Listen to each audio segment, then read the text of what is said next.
Hey folks, I'm Brian Latimer, and today I'm going to give you a few basic boat driving tips to help you guys out there that are beginner boat owners.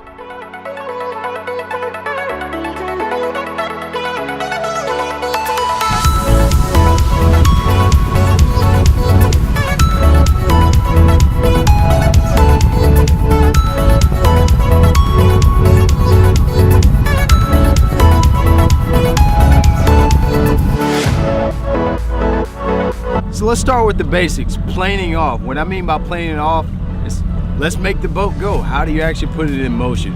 One of the first things you want to do when you put your boat in the water and you're ready to take off, of course you've already got your life jacket, you've got your kill switch attached. A boat is a very dangerous piece of equipment. If it's not used properly, you can really ruin a day.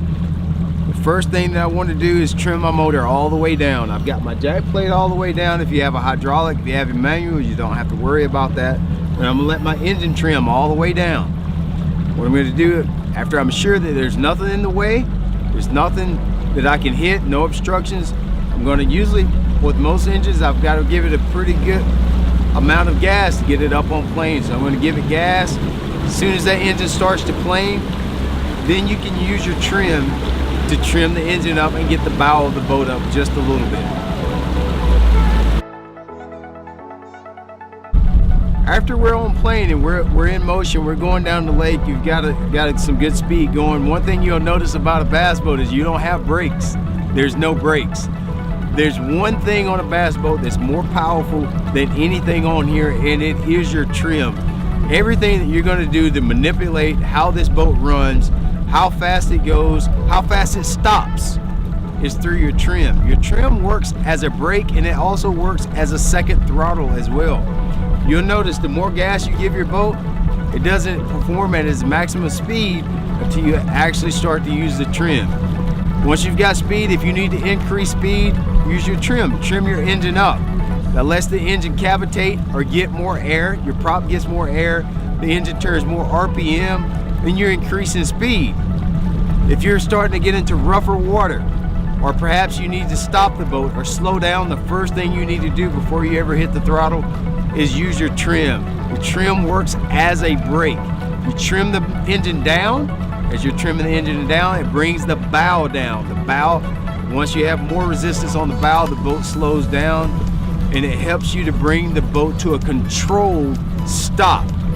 If you leave the engine trimmed up, as you begin to stop, a couple things is going to happen. The boat's probably going to start to porpoise or bounce. You get a lot of bow bounce, and also you're going to get some water to come over the bow, over the stern of the boat.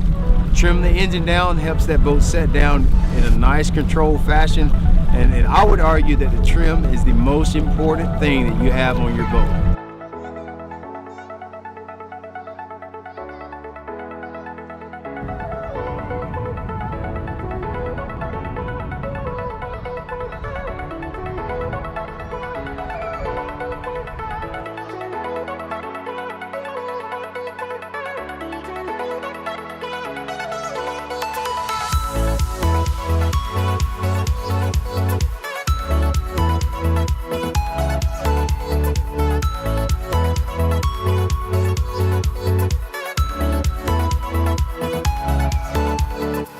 At some point, I don't care what lake or river or what day you decide to fish, you're going to have some inclement weather that you're going to have to face.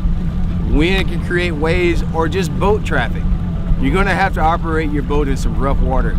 And one thing you can do, I'm going to always keep referring to it, is one thing you got to do when you're faced with rough water situation, whether it be wind or boat traffic, is you've got to just slow down. Slow down. You're going to do nothing but beat your boat to death.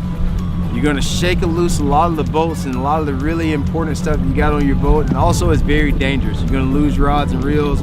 Perhaps you inject someone just because you're not paying attention to the boat wakes, you're not paying attention to the wave cadence. Something you really got to do is pay attention to what's in front of you with the boat. But when you're faced with rough water situations, the first thing you got to do is slow down. The other thing is you're going to, referring to it again, you got to use your trim. Use your trim to bring that bow down so you can slice the waves. Use the keel of the bass boat to break those waves.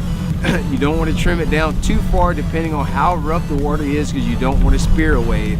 You're going to trim it down as much as you can and still maintain enough bow rise so that you don't get wet and so that you don't spear a wave. So in rough water situations, slow down and use your trim accordingly so you have good boat control. You know, my last tip for driving a bass boat is very simple and very elementary, but I perhaps think is one of the most important of all the three that I mentioned here.